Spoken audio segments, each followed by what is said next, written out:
यह कहानी बड़ी प्राचीन है और बड़ी नई भी। पुरानी से पुरानी, नई से नई। यह अतीत में भी होती रही है, आज भी हो रही है, भविष्य में भी होती रहेगी। यह चिरनूतन चिरपुरातन कथा है। यूनान के बहुत बड़े मनीषी अफलातून ने इस कथा का एक अंश अपनी किताबों में उल्लेख किया है। लेकिन यह कथा अफलातून से भी पुरानी है। यह उतनी ही पुरानी है जितना आदमी पुराना है, और यह तब तक रहेगी जब तक एक भी आदमी जमीन पर बंधा हुआ है। अब हम कबीर के इस सूत्र को समझने की कोशिश करें, तब तुम समझ पाओगे क्यों कबीर कहता है, कहे कबीर दीवाना नहीं तो तुम न समझ पाओगे क्यों कबीर अपने को खुद पागल कहता है। कैसी बेबूझ दुनिया है। प्रज्ञावान पागल समझे जाते हैं, मूढ़ ज्ञानी, जिन्हें कुछ भी पता नहीं है, जिन्होंने शब्दों का कचरा इकट्ठा कर लिया है या खोपड़ी में शास्त्र भर लिए हैं, वे ज्ञानी हैं, वे पंडित हैं। कबीर काशी में रहे जीवन भर। पंडितों की दुनिया। स्वभावतः उन सभी पंडितों ने कहा होगा पागल है। काशी, वहां तो सबसे ज्यादा बड़े अंधों की भीड़ है। वहां तो सब तरह के मूढ़ प्रतिष्ठित हैं, जिनके पास शब्दों का जाल है।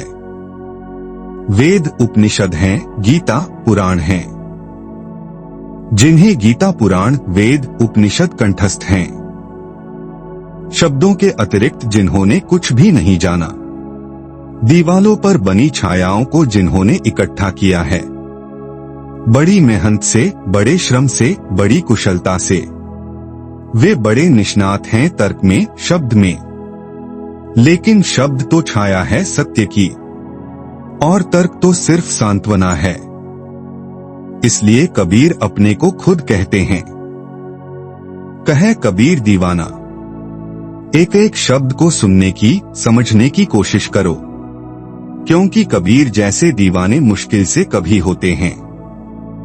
अंगुलियों पर गिने जा सकते हैं, और उनकी दीवानगी ऐसी है कि तुम अपना अहोभाग्य समझना अगर उनकी सुराही की शराब से एक बूंद भी तुम्हारे कंठ में उतर जाए। अगर उनका पागलपन तुम्हें थोड़ा सा भी छू ले तो तुम स्वस्थ हो जाओगे। उनका पागलपन थोड़ा सा भी तुम्हें पकड़ ले, तुम भी कबीर जैसा नाच उठो और गा उठो, तो उससे बड़ा कोई धन्य भाग नहीं है। वही परम सौभाग्य है। सौभाग्यशालियों को ही उपलब्ध होता है। जब मैं भूला रे भाई, मेरे सतगुरु जुगत लखाई। क्रिया करम अचार मैं छाड़ा, छाड़ा तीरथ नहाना। सगरी दुनिया भई सयानी, मैं ही एक बौराना। जब मैं भूला रे भाई। क्या भूल है? क्या तुम भूल गए हो? तुम स्वयं को भूल गए हो, सब तुम्हें याद है। वेद कंठस्थ, सिद्धांत शास्त्र याद। सिर्फ एक को तुम भूल गए हो, वह तुम स्वयं हो, और उसे जाने बिना सब ज्ञान व्यर्थ है। और जिसने उस एक को जान लिया, उसने सब जान लिया। उस एक के जानने में जान लिए जाते हैं सब वेद, कुरान, बाइबिल। उस एक को चूकने में सब चूक जाता है, क्योंकि वही एक तुम्हारे भीतर चैतन्य का स्रोत है। उस एक से ही तुम परमात्मा से जुड़े हो। वह एक तुम्हारे भीतर आया हुआ परमात्मा है। जैसे तुम्हारी खिड़की में से आ गया आकाश तुम्हारे घर को भरे, ऐसा तुम्हारे उस एक में से आ गया आकाश परमात्मा तुमको भरे। उस एक को भर तुम भूल गए हो। उसकी तरफ पीठ, सारे संसार की तरफ आंख है। भागे फिरते हो, ज्ञान का संग्रह करते चले जाते हो, धन का संग्रह करते चले जाते हो। एक बात भूल ही जाते हो, वह कौन है जिसके लिए तुम संग्रह कर रहे हो? वह कौन है जो संग्रह कर रहा है? वह कौन है जो शास्त्र पढ़ रहा है? शास्त्र तो याद रह जाता है, वह कौन है जो शास्त्र पढ़ रहा है? वह कौन है जो सबके प्रति साक्षी है? वह कौन है चैतन्य का स्रोत तुम्हारे भीतर? जब मैं भूला रे भाई मेरे सतगुरु जुगत लखाई। कबीर कहते हैं जब मैं भूल गया। विस्मरण अज्ञान है, इसलिए तुम ज्ञान से अज्ञान को न मिटा सकोगे, स्मरण से मिटा सकोगे। इसे ठीक से समझ लो। विस्मरण अज्ञान है। तुम भूल गए हो कि तुम कौन हो। इसकी पुनर्याद पुनर्स्मरण चाहिए। ज्ञान से यह न होगा, क्योंकि ऐसा नहीं है कि तुम्हें कुछ जानकारी की कमी है तो जानकारी बढ़ जाएगी तो ज्ञान हो जाएगा। तुम्हारे मन में अभी 1000 जानकारियां हैं, 10,000 हो जाएंगी। इससे तुम्हारा अज्ञान न टूटेगा। तुम महापंडित हो जाओगे, लेकिन तुम्हारी मूर्ता बरकरार रहेगी, क्योंकि मूर्ता का पांडित्य के होने से और टूटने का कोई संबंध नहीं है। मूर्ता है भूलना, विस्मरण। इसलिए स्मरण से तुम्हें अपनी याद आ जाएगी, मैं कौन हूँ। इसलिए कबीर 2 शब्दों में समझे जा सकते हैं, विस्मरण और स्मरण, जिसको कबीर ने सुमिरन कहा है, सुरती कहा है। सुरती संस्कृत के स्मृति शब्द का अपभ्रंश है। स्मृति आ जाए, सुरती आ जाए, सुमिरन आ जाए। लेकिन लोग बड़े अजीब हैं। कबीर के मानने वालों को भी मैं जानता हूँ। वे माला फेरते हैं। उनसे पूछो क्या कर रहे हो, वे कहते हैं सुमिरन कर रहे हैं। सुमिरन को उन्होंने जाप बना लिया। सुमिरन का अर्थ है स्मरण, जिसको गुरजीएफ ने सेल्फ रिमेम्बरिंग कहा है, आत्मस्मृति। जिसको बुद्ध ने समयक स्मृति कहा है, राइट माइंडफुलनेस। जिसको महावीर ने विवेक कहा है, याद। लेकिन कैसे तुम्हें याद आएगी? तुम तो भूल गए हो। तुम्हें कोई याद दिलाए तो ही आएगी। तुम्हें खुद कैसे याद आएगी? रात तुम सोते हो, सुबह 5 बजे उठना है, ट्रेन पकड़नी है, क्या करते हो? कोई जुगत चाहिए। अलार्म भर देते हो। अलार्म जुगत। तुम न जाग सकोगे 5 बजे। कोई तुम्हें जगाए। घड़ी भी जगा सकती है। यंत्र है सिर्फ, लेकिन तुम स्वयं न जाग सकोगे। या किसी को कह देते हो पड़ोस में कि जगा देना। कोई जागा हुआ जगा सकता है। किसी सोए आदमी से मत कह देना कि जगा देना। वे पहले ही घुर्रा रहे हैं और तुम उनसे जाकर कहो कि भाई सुनो, 5 बजे जगा देना। उससे कुछ हल न होगा। उन्होंने सुना ही नहीं। उनको खुद ही कोई जगाने वाले की जरूरत थी। कोई जागा हुआ चाहिए। और समस्त योग का अर्थ है जुगत। जुगत शब्द बड़ा प्यारा है। अंग्रेजी में उसके लिए शब्द है डिवाइस, तरकीब। हजारों तरह की तरकीबें उपयोग की गई हैं आदमी को जगाने के लिए। लेकिन अगर तुम खुद ही करोगे तो खतरा है। मैंने सुना है कि अमेरिका का बहुत बड़ा वैज्ञानिक एडिसन भुलक्कड़ था, भूल जाता था। अक्सर जो लोग बहुत सोचते हैं वे भुलक्कड़ हो जाते हैं। सोचना इतना ज्यादा हो जाता है कि सबकी याद रखनी मुश्किल हो जाती है। तो वह हर चीज को जब भुलक्कड़ हो गया और उसने 1000 आविष्कार किए हैं, इसलिए बड़ी पैनी बुद्धि का आदमी था। कभी वह कोई चीज आधी करके पूरी न कर पाया है, आधी की है, आधा कोई आविष्कार कर लिया है, फिर भूल जाए वर्षों तक तो बड़ा नुकसान होने लगा। तो किसी ने उसको सुझाव दिया कि तुम ऐसा क्यों नहीं करते कि हर चीज को लिख लिया ताकि याद बनी रहे। तो उसने लिखना शुरू कर दिया। तो अलग अलग कागजों पर लिख कर रखता जाता, वे कागज खो जाते कि कहाँ रख दिया। किसी ने कहा तुम भी पागल हो, अलग अलग कागजों पर क्यों लिखते हो, डायरी क्यों नहीं बना लेते। उसने डायरी बना ली, डायरी खो गई। आदमी भूलने वाला हो तो इससे क्या फर्क पड़ता है। तुम चाहे कागज पर लिखो चाहे तुम डायरी पर लिखो, इससे फर्क ही क्या पड़ता है, क्योंकि वह आदमी तो बुनियादी वही है। वह डायरी भूल गया एक दिन।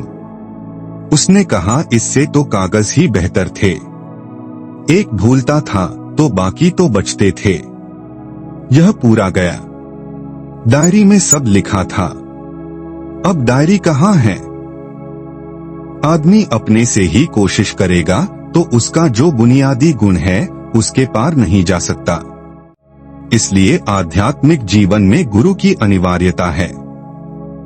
गुरु का केवल इतना ही अर्थ है, कोई जो जाग गया, कोई जो तुम्हें भूलने न देगा, कोई तुम्हें जो कोड़े लगाता रहेगा, कोई तुम्हें जो हिलाता रहेगा, कोई तुम्हें जो करवट लेकर फिर सपने में न खो जाने देगा।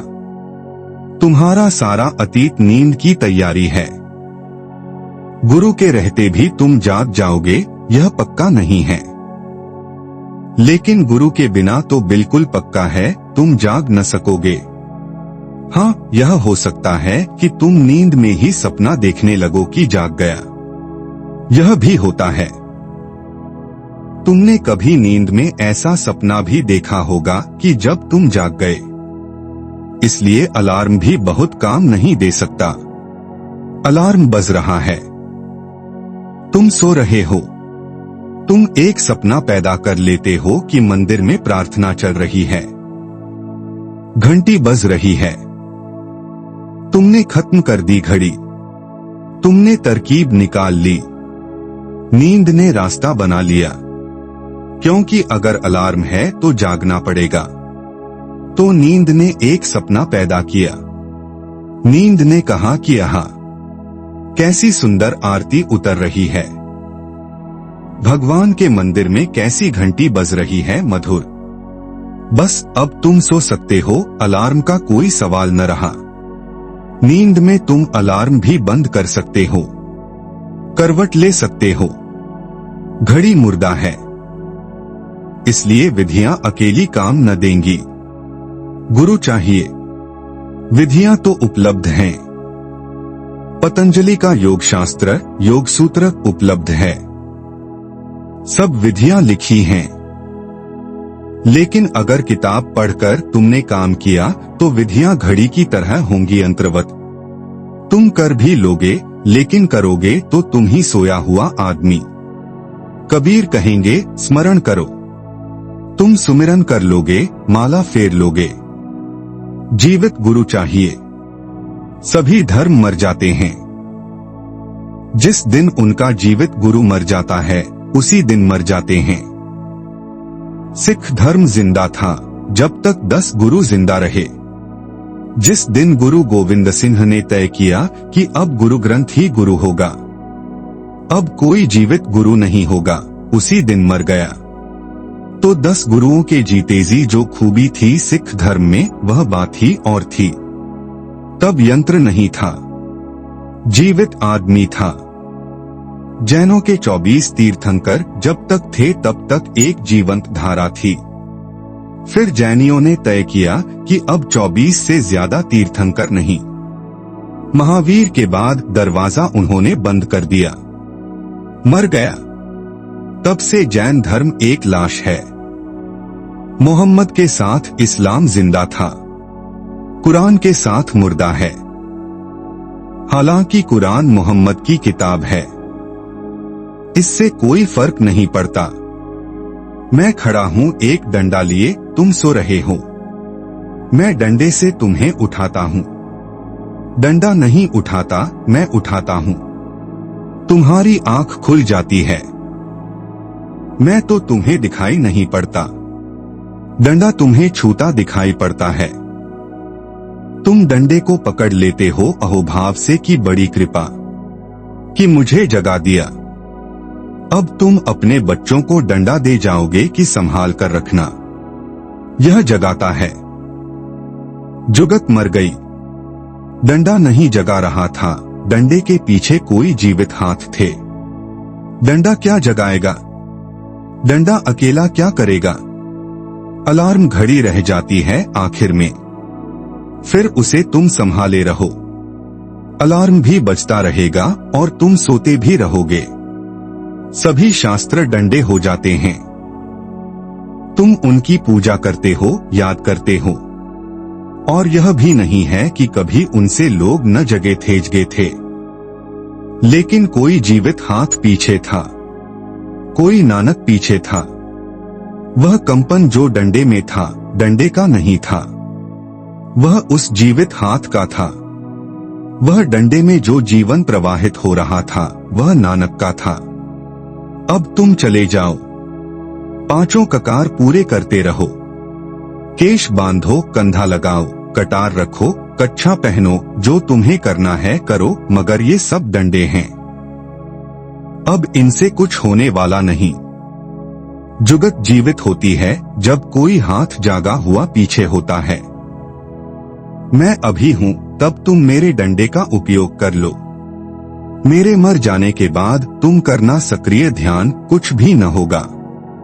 और तुम करोगे मरने के बाद, यह मुझे पक्का है, इसमें कोई शक नहीं, क्योंकि तुम्हारी पुरानी आदत है। क्यों ऐसा होता है?